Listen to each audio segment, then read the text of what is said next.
लेकिन आज बाली में महाशक्तियों के मंथन और यूक्रेन जंग के बदलते समीकरण का परीक्षण भी करेंगे, क्योंकि एक तरफ बाली में महाशक्तियों का मंच सजा तो दूसरी ओर दुनिया पर परमाणु संकट के बादल और गहरे हो गए। परमाणु खतरे का यह अलर्ट दुनिया के कई कोनों से एक साथ सामने आया है। रूस की खेरसौन हार और फिर पश्चिम एशिया से पूर्वी एशिया तक मची खलबली ये बता रही है कि एटमी विनाश का खतरा सिर पर आ चुका है, जिसे टालने के लिए अमेरिका और चीन अपनी दुश्मनी को भुलाकर एक सुर में नजर आ रहे हैं। लेकिन क्या न्यूक्लियर अटैक अब टल पाएगा या फिर G20 के खत्म होने के बाद विश्व विनाश वाला धमाका होने जा रहा है? इसकी पूरी एनालिसिस प्राइम टाइम की कवर स्टोरी में परमाणु क्लॉक स्टार्ट G20 के बाद विश्व विनाश में देखिए। क्रेमलिन का प्लान खास, अभी बाकी है विनाश।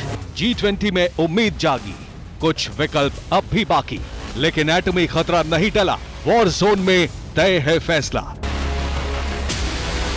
दुनिया की बड़ी अर्थव्यवस्थाओं का मंच G20 द्वि और बहुपक्षीय कार्यक्रमों का केंद्र, जिसका मकसद सहयोग के साथ एक बेहतर दुनिया का निर्माण है। वही मंच पर बारूदी तबाही का काउंटडाउन शुरू कर रहा है। हालांकि G20 में जंग का ऐलान नहीं हुआ, न ही रूस के खिलाफ एक्शन प्लान पर कोई चर्चा हुई। यूक्रेन के पक्ष में खड़े देशों की गिनती भी नहीं हुई। लेकिन 48 घंटे का यही वक्त न्यूक्लियर स्क्वायर बनाने के लिए मददगार साबित हो रहा है, जो न्यूक्लियर और नॉन न्यूक्लियर विध्वंसक ऑप्शन खोल रहा है। ये न्यूक्लियर स्क्वायर बनता है रूस से, जिसमें ब्रिटेन, अमेरिका, चीन और नॉर्थ कोरिया की वजह है। हालांकि वर्ल्ड मैप पर अभी नॉर्थ कोरिया सिर्फ धमकी तक सीमित है, उसके पास न्यूक्लियर हथियार होने की पुष्टि नहीं होती। लेकिन भूमिका इस देश की भी होगी। इसके अलावा फ्रांस, इजराइल, पाकिस्तान और भारत भी न्यूक्लियर संपन्न है, लेकिन इनकी भूमिका अभी तय नहीं है। इसलिए महाविनाश की शुरुआत रूस, ब्रिटेन, अमेरिका और चीन से मानी जा रही है, जिसमें रूस की भूमिका सबसे बड़ी है। और इसका सबसे बड़ा प्रमाण है तुर्की की राजधानी अंकारा में हुई CIA के डायरेक्टर और रूस में उनके समकक्ष की मुलाकात, जिसमें चर्चा का केंद्र यूक्रेन नहीं था बल्कि न्यूक्लियर वॉर था। खुलासा नाम न प्रकाशित करने की शर्त पर व्हाइट हाउस के ही एक अधिकारी ने किया है। उन्होंने बताया कि CIA डायरेक्टर विल बर्न्स और उनके रशियन समकक्ष के बीच मुलाकात का मकसद ही रूस को चेतावनी देना था, जिसमें संदेश दिया गया कि अमेरिका ने रूस के न्यूक्लियर हथियारों के इस्तेमाल और उसके नतीजों पर खुलकर बात की है। हमने रूस को जंग जारी रखने पर बढ़ रहे जोखिम के बारे में सख्त संदेश दे दिया है। यूक्रेन में जारी जंग और G20 में जंग पर मंथन के बीच इस चेतावनी का दूसरा मकसद भी व्हाइट हाउस प्रवक्ता ने साफ किया। उन्होंने बताया कि इस समय तक रूस किसी भी तरह की बातचीत करने से बच रहा है। यूक्रेन में जारी युद्ध पर समाधान की कोई बात नहीं हो रही है, इसलिए अमेरिका के पास चेतावनी जारी करने के अलावा कोई विकल्प नहीं बचा। हालांकि इस जंग को लेकर G20 में अमेरिका का जो रुख दिखा, उसने एक नई उम्मीद भी जगाई है। प्रेसिडेंट बाइडेन और जिनपिंग की मुलाकात के बाद दोनों ही पक्ष जंगी माहौल के बीच एक बिंदु पर एक मत दिखे। ये बिंदु था न्यूक्लियर हथियार का इस्तेमाल न होने का विश्वास। We discussed Russia's aggression against Ukraine, reaffirmed our shared belief in the threat where the use of nuclear weapons is totally unacceptable. ठीक ऐसे ही प्रेसिडेंट जिनपिंग ने भी माना कि इस जंग में न्यूक्लियर हथियारों का इस्तेमाल कोई विकल्प नहीं है।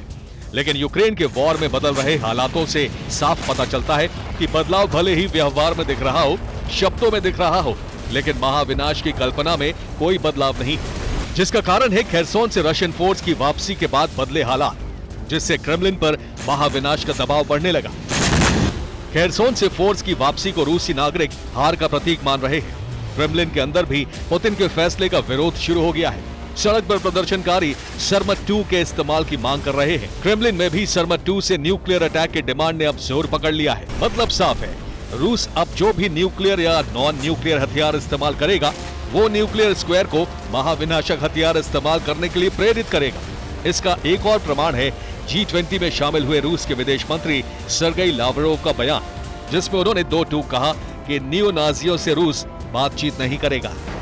शब्दों से झलक रहे बारूद का दूसरा मुहाना खुलता है रूस के राष्ट्रीय उप रक्षा सलाहकार के शब्दों से, जिन्होंने दावा किया है कि खेरसौन को लेकर रूस परेशान नहीं है, क्योंकि इसे दोबारा हासिल कर लिया जाएगा। इन शब्दों के पीछे छिपे विध्वंस से साक्षात्कार करता है रूस के ही एक पूर्व उप प्रधानमंत्री का पुतिन पर कसा गया तंज। रूस के पूर्व उप प्रधानमंत्री मिखाइल कास्यानोव के मुताबिक खेरसोन का हाथ से जाना इस जंग के अंत की शुरुआत है।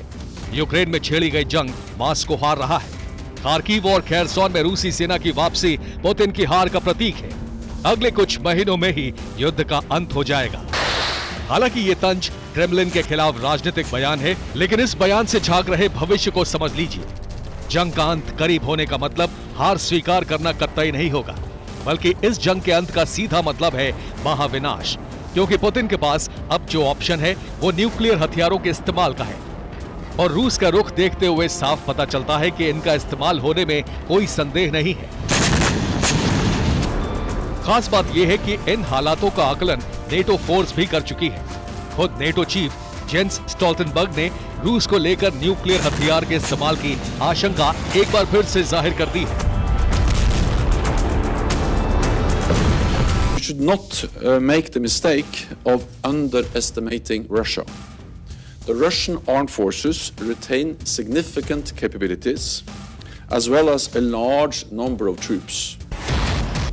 यानी साफ है कि इस नाजुक दौर में रूस पर ना तो दबाव बनाना सही है और ना ही उसे हार का एहसास कराना सही है, क्योंकि इस जंग का फैसला रूस बारूदी मैदान में ही करेगा। और अगर वाकई रूस के पास कोई ऑप्शन नहीं बचेगा तो फिर न्यूक्लियर हथियार का ऑप्शन रूस ने कभी बंद नहीं किया। रूस के पास फिलहाल जंग में टिके रहने का विकल्प मिसाइल्स है। ईरान और नॉर्थ कोरिया से मिलने वाली मिसाइल का रूस को इंतजार है। नॉन न्यूक्लियर ऑप्शन में रूस फादर ऑफ ऑल बॉम्ब का इस्तेमाल भी कर सकता है। इसके बाद रूस सरमत 2 मिसाइल से कन्वेंशनल विध्वंसक वॉरहेड भी लॉन्च कर सकता है, लेकिन अंत में हाइपरसोनिक मिसाइल से न्यूक्लियर वॉरहेड का इस्तेमाल होना तय हो जाएगा। और यही हालात दुनिया को महाविनाश की आग में झोंक देंगे, जिसकी शुरुआत G20 समिट के अंत से होगी, क्योंकि इस समिट के अंत के साथ ही न्यूक्लियर स्क्वायर एक्टिव हो जाएगा, जो शुरुआत में यूरेशिया के सबसे बड़े देश को उजाड़ बना देगा और फिर तेजी से ये दायरा बढ़ता चला जाएगा। Bureau report, TV9 Bharatvarsh.